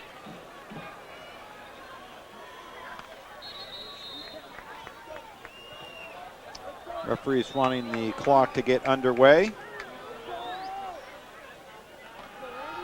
Randy Estes with the carry. Estes approaching the 5-yard line. Yeah, it looked like there was a little confusion on that play because when Jim Barnes turned around, I think he was possibly expecting Randy to be on the other side, going out to the left-hand side where there's real strength on Los Al's offensive line. Josh Jones comes back in. Randy Estes comes out, so does Cortez Rice. Tell you, it was kind of interesting because last week watching the UCLA game, Maurice Drew just had a phenomenal game for UCLA. And when they asked Coach Durrell about it, he said, well, Maurice was the hot back, and so we kept giving it to him. And really what you're seeing tonight is Josh Jones is the hot back. I mean, for whatever reason, this is Josh's night. So he's going to receive a lot of the carries tonight. Well, and let's face it, this has somewhat been a season of identifying players' strength. And when you look at who's lined up at the running back position, you've had Cortez Rice, you've had Chad Dunn take a run at it, and Joshua Jones seems to have a good balance of strength, speed, and maybe more importantly this year, he's got some good attitude. I think he may evolve to be one of the leaders. He's a senior. They've been lacking senior leadership, or at least that's some of the critique of this year's team. And I think Joshua Jones may be your guy, in the performance tonight evident of that. Yeah, because he's a guy that just goes out there and says, hey, I'm out here to play the game. Blue collar. Yeah, absolutely. That's a perfect description of it, Fritz. He's just a blue-collar football player. Now, Josh Jones, 6'1", 203-pound senior, started the season at linebacker, but just too valuable. 166 yards before tonight's game, 7.2 average, and 2 touchdowns, and he has matched that touchdown number tonight, and expecting that possibly Los Al has found their running back. Los Al in the power I formation. And we start the fourth quarter, and why not go to Joshua Jones as he just keeps fighting forward for yardage. And that Oiler defensive front, all they can handle. And I'll tell you what, if Los Alamitos continues to run the ball, next couple of minutes are going to be brutal for the Oilers. Yeah, I'm starting to see some of the Oilers' defensive linemen. They're putting those hands on the knees, putting them on the hips, getting up a little bit slower from the pile when they're coming up from the play. They're starting to show that they're tired. Also, Los Al's playing with a little bit of attitude now, too. I noticed that Brian Gordon pretty well planted one of the Huntington Beach defensive backs on the ground. Barnes going to give it to Jones. Jones has all kinds of room on the far side. Touchdown, Los Alamitos. And if I'm not mistaken, that's number 3 for him tonight. Yes, it is. And I'll tell you what, Fritz, great vision by Josh Jones. I mean, it goes in basically as a straight off-tackle dive. Josh sees that there's a little bit of fill in there from the linebackers on the Huntington Beach side, and he immediately just sprints for the corner. Doesn't hesitate, just goes right for it and scores. Well, this is something that Los Alamitos has been looking for. Continuous, sustained drives, get rid of the mistakes, and establish control of the game.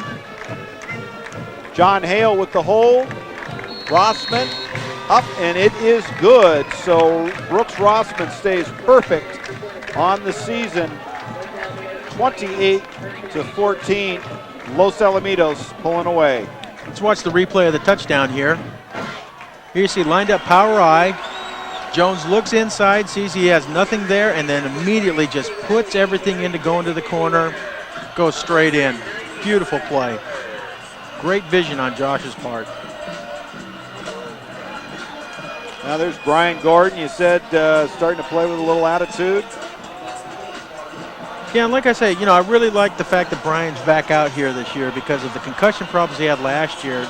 Nobody was sure whether he was going to be able to play again, and he's just really coming out and playing out here and having a lot of fun and just trying to make up, I think, for lost time. Now Rossman going to send it out to far side Ike Fagai. Ryan Lopez. And they stand on the goal line. Let's see if they're going to even have a shot at it. Ike's going to take it 5 yards deep into the end zone, and that'll come out to the 20. So that Los Alamitos defense, which has really come to play here in the second half, going to get another shot at it. Yeah, and the thing that was nice was that drive burned off a little bit of time, gave those guys some rest. They're a little bit fresh now. They also know they've got a 14-point lead. Their offense is starting to really grind and drive and, become a part of the game. And I'm interested to see, if this attitude's going to keep holding here. They're going to be another 3 and out. Well, and for the Oilers, they're not out of this yet, but they are definitely in a hole. Not a team that scores real quickly. And Rory Schoonmaker steps in. He's going back to the air, sensing that they need to get something going. This is not their strength. Flushed out of the pocket, and that one is almost picked off by Nathan Quinn. Nathan Quinn on this field 2 weeks ago ran one back for a touchdown. Nathan Quinn in nice coverage underneath. That was number 80 for Huntington Beach, their big tight end. Andrew Malmeister out there, but Los Al had him covered both front side and backside. And about 3 opportunities to try and sack Schoonmaker on that, but he showed good footwork. Kept moving himself down the line, looking for an open guy, and just didn't quite throw it to the spot where there was an open guy. Well, and for the Oilers, they don't need to push the panic button yet, but definitely going to the air is getting away from their strength as they go back to Montez. Montez finding a little bit of running room. And a nice little pickup there. Boy, he can make something out of nothing. All kinds of white shirts in the neighborhood, and he finds the opening. Yeah, did a nice job there where, again, the quick pitch toss to get him outside, just let him start going upfield. Chris Rados comes from his linebacker position, makes a nice open field tackle on Montez. But again, Huntington Beach going back to the guy that got him here. Yep. Well, and again, they've got now at almost 10 minutes, 30 seconds left in the game. They do need to be conscious of the clock and move the ball, but their strength is to keep it on the ground. Montez And Los Alamitos just piling up right down the center. Yeah, boy, that's what I like to see is when you sit there and you have the defensive lineman get a guy stood up, the linebackers start to come in, and then the safeties just come in full speed. Right over the top. That's what you want to see. This is the Los Al I've been waiting to see, Fritz, playing with some emotion, playing with some, you know what, we're going to beat you, we're going to beat you hard.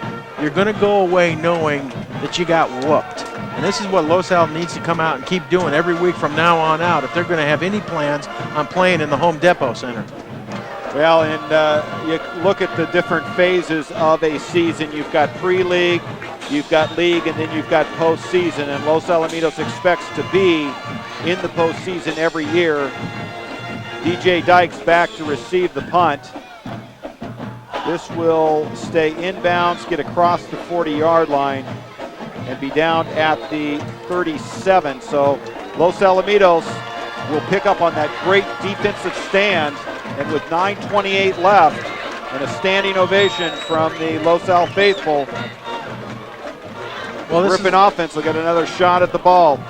Right, and this is what we said needed to happen, Fritz. Los Al needed to come right back out after that score and establish defensive control of the game, put their offense back on the field, get another drive going.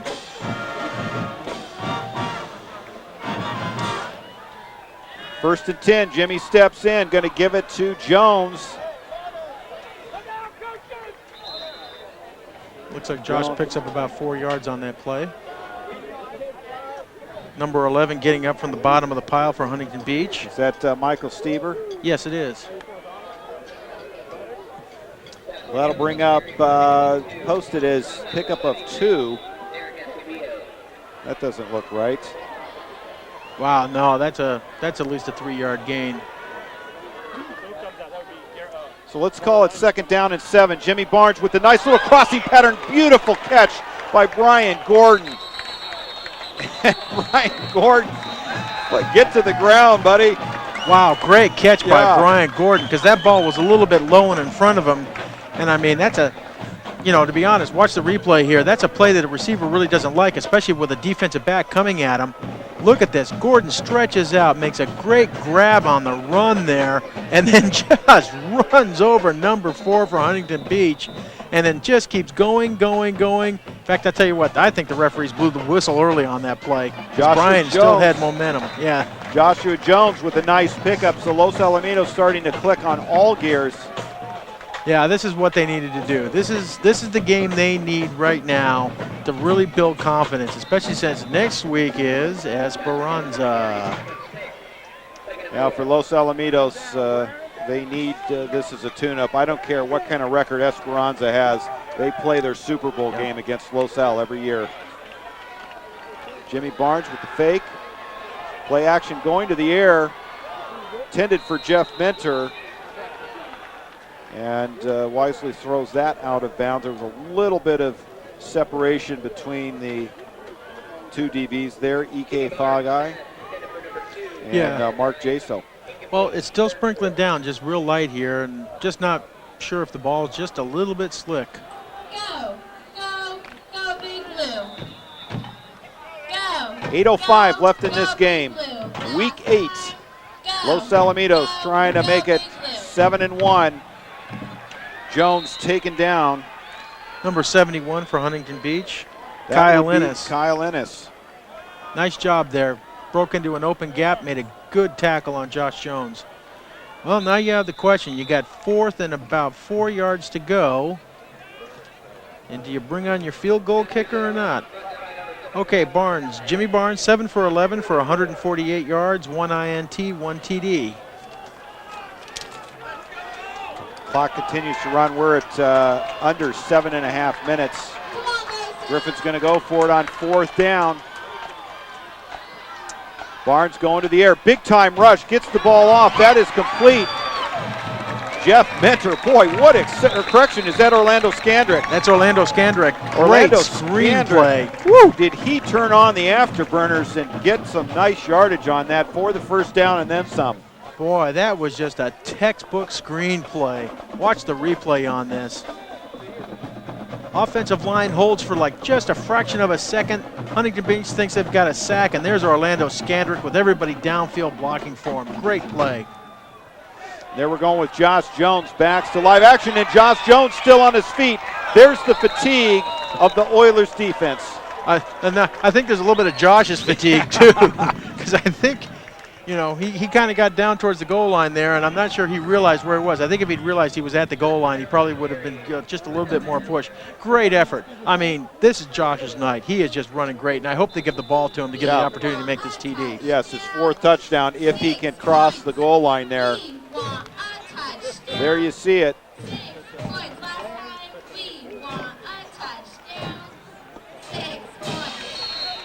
Okay, Jimmy Barnes takes it in on the quarterback sneak. Yep, touchdown Los Alamitos. And Jimmy Barnes all fired up. Yeah, I think after last week's performance, you know, he really needed a game where, you know, he came out and personally to himself he excelled. And I think he can look at this and say, okay, he had a good game tonight. Got just 6:42 left to play. He's having a good game tonight, getting ready, you know, and as you were alluding to, Fritz, with Esperanza, yeah, this is a rivalry game. Both teams could be 0-9. Both teams could be 9-0. It wouldn't matter. This is going to be played up at Valencia, and it's going to be a low-scoring game would be my guess. 35-14, Los Alamitos on top. And the Griffins looking to go to 7-1.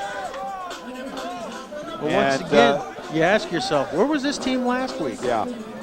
Well, and where was this team for the first half? I mean, at some point, the Oilers were in this. They had a great game plan drawn up, but Los Alamitos just too strong. They found their stride and pulling away. And again, you've got a pretty short roster for Huntington Beach, and the fatigue starting to set in. Tough to keep up with the Griffins. Josh Jones tonight, 25 rushes, 204 yards, 3 TDs. What a night for Josh. Great night.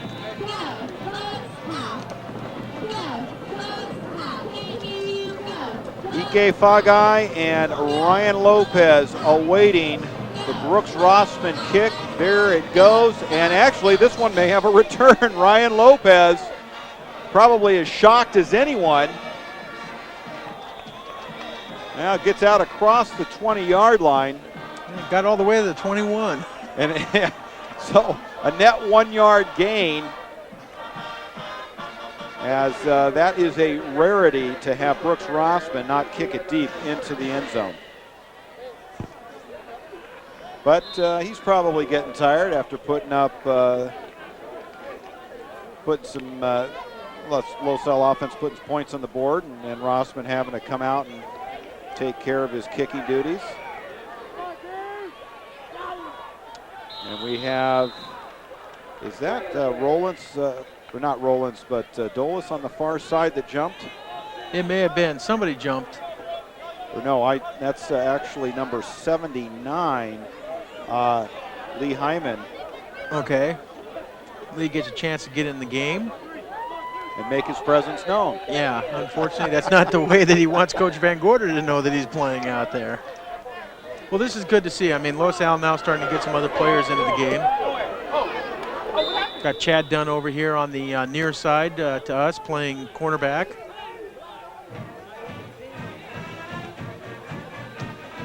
The Schoonmaker steps in. Montez with another nice pickup as he's taken down by Cason.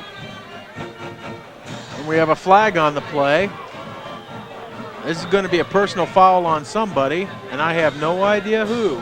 But with the way the game's been going tonight, expect it to go against the Griffins.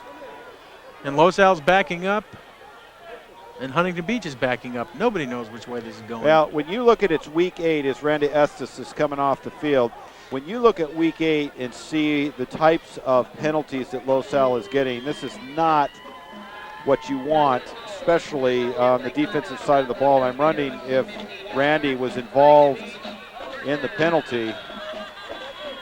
Wow, that's a big penalty. Well, and you know what? I'm going to guess that it may have been on Randy because he came out of the game and immediately the trainer put his arm around him and is talking to him.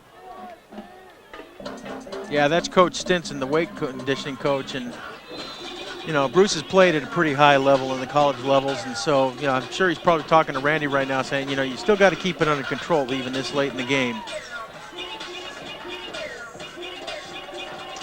Run up the middle is Montez. And I'll tell you, that young man continues to impress me at 5:50 left here in the game. Yeah, he's not giving it up at all. I mean, Fritz, he's going hard. He's picking up good yardage on these last 2 plays. You know, he's the energizer runner. I mean, just keeps going and going. And, you know, Huntington Beach down 35-14, 5.5 minutes left to go, but they're not quitting.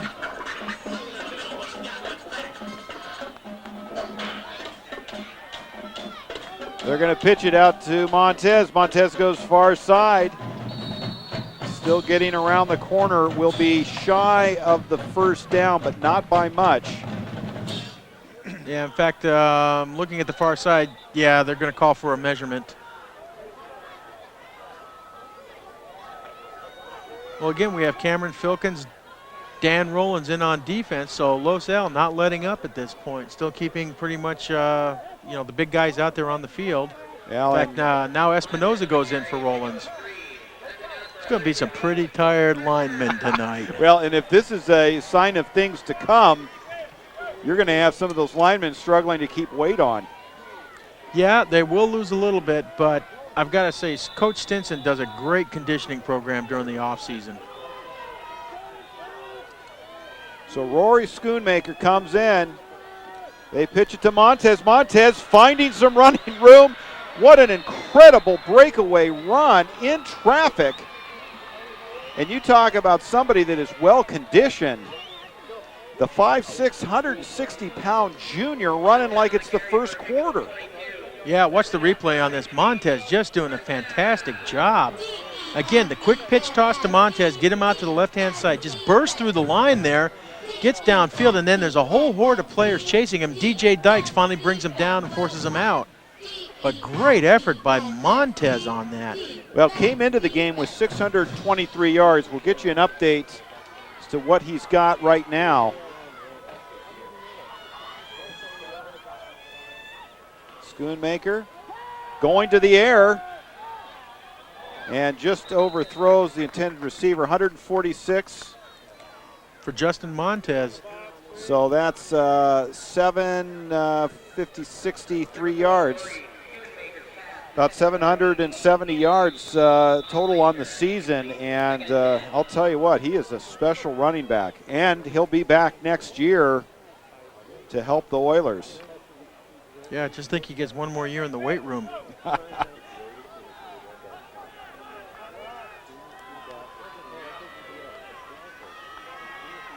Second down and 10. Montez runs right into the defensive front of Los Alamitos. Good job by Los Al on that play. In fact, one of the things that I've noticed watching the game, watching the line play, the coaches have Los Al's defensive linemen. Essentially what they're doing is they're diving down and they're just trying to trip up the offensive linemen to just block those holes so Montez doesn't have a place to run. But Huntington Beach is doing a good job of adjusting by doing the quick pitch to get Montez to the outside. Jay So in motion. Going to go out to Montez.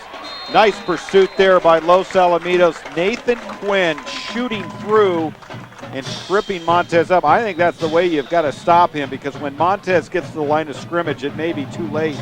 Yeah, once he squares those shoulders up and starts going forward, I mean, he's a tough player to stop. And Nathan Quinn, just a great job there. Shot the gap, came through, stopped him on that play. Now, did somebody call timeout on this? Okay, let's look at the Division I rushing leaders. And of course, this is as of last week. Long Beach Poly, Myers, there's no surprise there. A.B. Miller, Ramsey.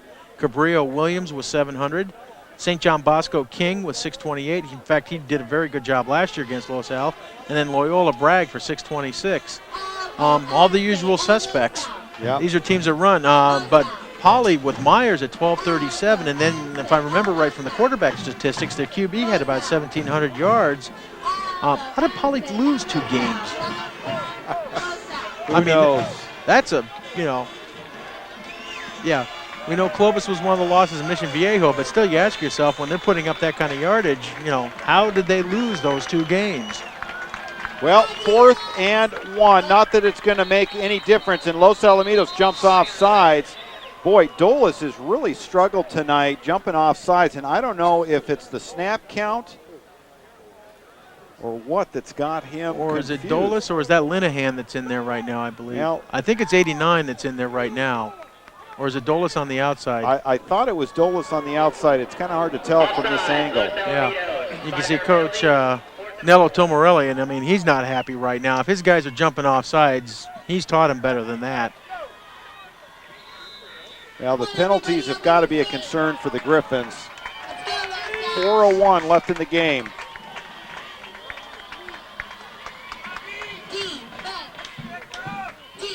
Fake it to Montez. He's going to go to the air. All kinds of pressure and sacked.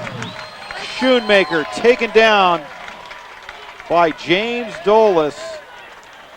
Well, that's one way to get off the coach's doghouse list. And Schoonmaker is down. Oh, he got hammered on that play. There was probably 4 guys that hit him hard, and I know Dolis just came into him.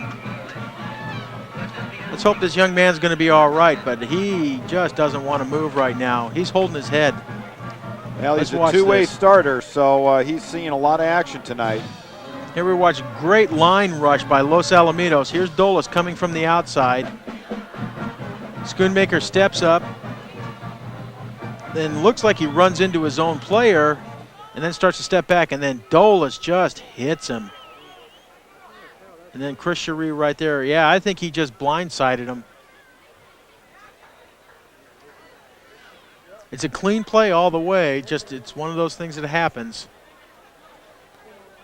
One thing is some of our production crew is saying they're looking at the tape, they think he may have landed on the football, and I've got to say, yeah, that is a very painful experience because it just drives that ball right into the diaphragm, and it just feels like someone just punched you right in the gut. But his left leg's not looking too sharp, so we'll see.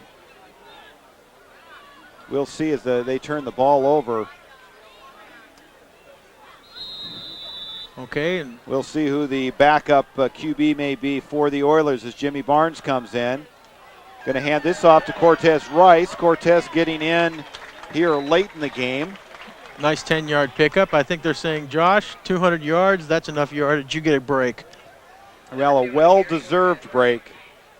And for Cortez Rice, going to get a couple of snaps here to run some time off the clock.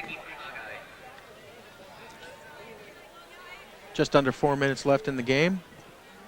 Last year, this contest was a 42-21 victory by Los Alamitos. Oh, and the referees are going to measure again. Chain Gang has had a lot of activity tonight. So for Los Alamitos, they will go 7-1 as we're getting a little bit of that rain. You can hear a little bit of the wind blowing across our microphones. A little bit of that rain blowing into the booth here. So Los Alamitos will go 7-1. They will take on next week their crosstown rival, the Aztecs of Esperanza. And that game actually will be at Vets Stadium. Oh, that is at Vets, okay. In fact, Los Alamitos will finish both games at home as we see the handoff. That to Cortez Rice. Cortez Rice with a nice run. Nice fresh pair of legs in there as we have a flag flying in late. Okay, now my first assumption would be this is a late hit by Huntington Beach, but since the way things have been going, who knows? Yeah. Watch the replay on this. Here we see the handoff. Cortez Rice does a nice job, gets the outside real quick, stays on his feet, and then just drives upfield. I think one of the things that the coaches have been trying to emphasize with Cortez has been, keep running upfield. You're a big, powerful running back. Use your strength. Don't try to dance around guys. Just drive over them. You've got the ability to do that, and it's good to see Cortez doing that. Well, for Los Alamitos, Cortez Rice had the job early on. Wow, they're calling holding against Los Alamitos. Well, that doesn't surprise me because Los Alamitos hasn't had one break tonight. And I'll tell you, Ron, I think the adjustments tonight have been helpful for Los Al. I think there's a running game we see emerging. But these penalties, I mean, this late in the year, come on, this could take you out of a close game before you know it, as we're starting to feel the rain come down a little bit harder, and that wind is driving it.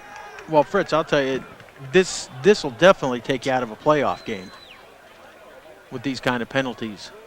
See if we can get an idea at this point how many penalties Los Alamitos has.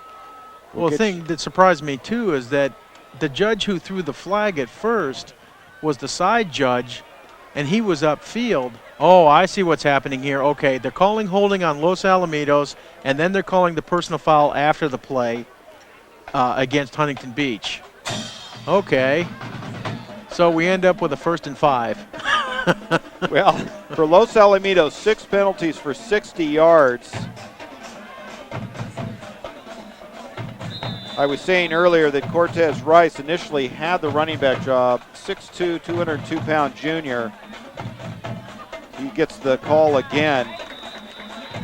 And still working into this Los Alamitos system and getting comfortable with that John Barnes style of running game, which is pretty much you better head upfield and don't pussyfoot around. Yeah, because Los Al's whole blocking scheme is based around zone blocking. You know, you block a guy in a certain area. You can't afford to have a guy dancing behind you. He has to be running hard forward. Cortez Rice bouncing outside, finding some running room, then cuts it back inside. So for Cortez Rice, coming in and putting up some nice numbers here in the final minutes of this game. We are under 3 minutes to go. Rushing-wise, Cortez Rice had been leading the Griffins before tonight's contest, 50 carries and 208 yards with a 4.2 average and 2 touchdowns. Joshua Jones obviously will exceed that tonight, but Cortez Rice adding to some of those stats. Yeah, and doing a nice job here. That was a nice run, another 9-yard run. Cortez showing some good stuff here. 2nd down, 1 yard to go. Cortez pushed back a little bit. That won't help his cause, but he'll get another shot at it. Next opponent for the Oilers will be Marina, and then the Oilers will finish the season out against Edison. Oh, that's a tough way to finish your season. No kidding. Some of the fans here starting to head on home. 3rd down and 3 as the wind begins to blow here. Cortez Rice actually just barely gets back to the line of scrimmage, for he is taken down by Derek Escobedo. Yeah, right now Los Al getting a lot of players into the game.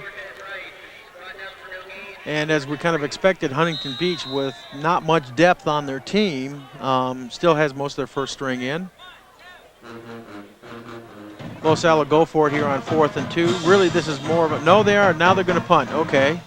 And I believe this is the first time James Dolis has come out to punt tonight, isn't it, Fritz? I would say so. Well, this will be a good one for James. He's going to be punting into a pretty good wind here, gusting somewhere up to maybe 15, 20 miles an hour. Back deep for the Oilers, Matt Castillo.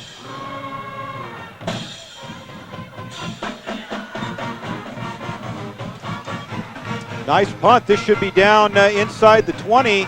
Rolls inside the 10, and at about the 6-yard line, Los Alamitos will down it. So James Dolis comes in and with a cold leg pins the Oilers deep, and we may get one playoff before we call this a night.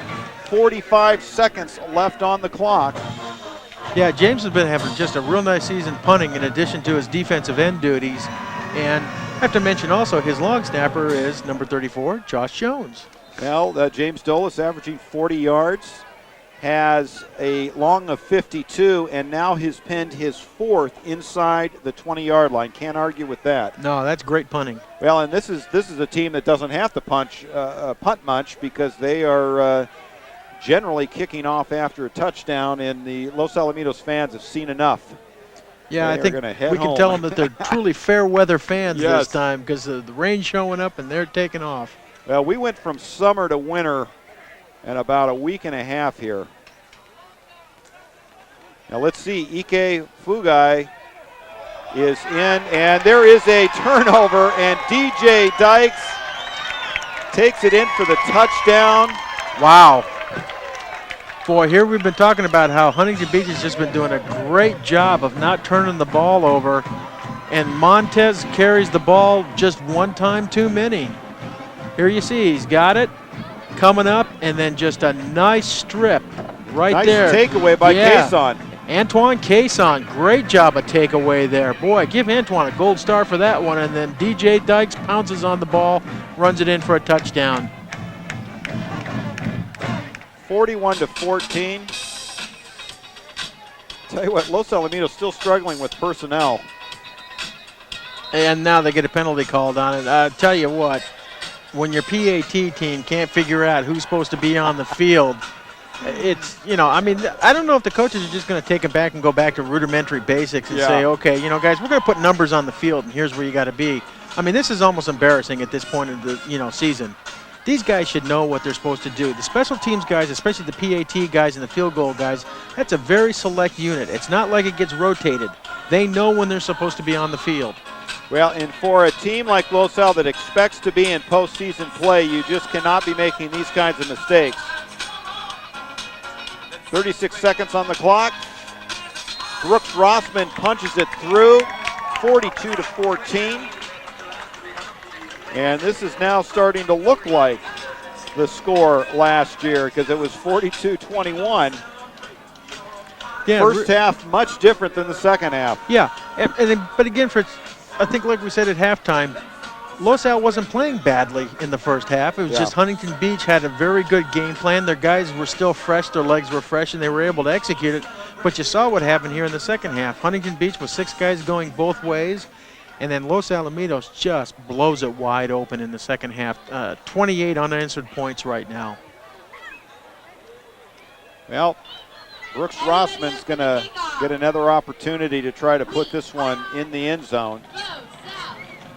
And again, back deep for the Oilers is Ike Fagai and Ryan Lopez.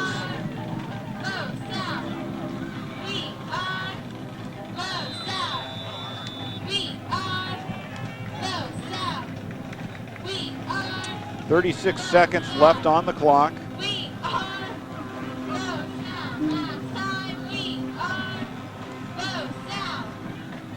Kick is away. And again, this will be returned. Ike is going to take it this time. Finds a little bit of running room and may have fallen short of the 20-yard line. Yeah, it looks like they're going to mark it about the 18 or 19-yard line. Good job by Los Al's coverage team on that play. Well, Rossman does a great job. When the ball doesn't go in the end zone, he's got such height under the ball. Absolutely. It gives plenty of time for his guys to get downfield. Yeah, it should be enough with 30 seconds on the clock for a couple of plays in Huntington Beach. Couple more scores? Well, I guess anything is possible.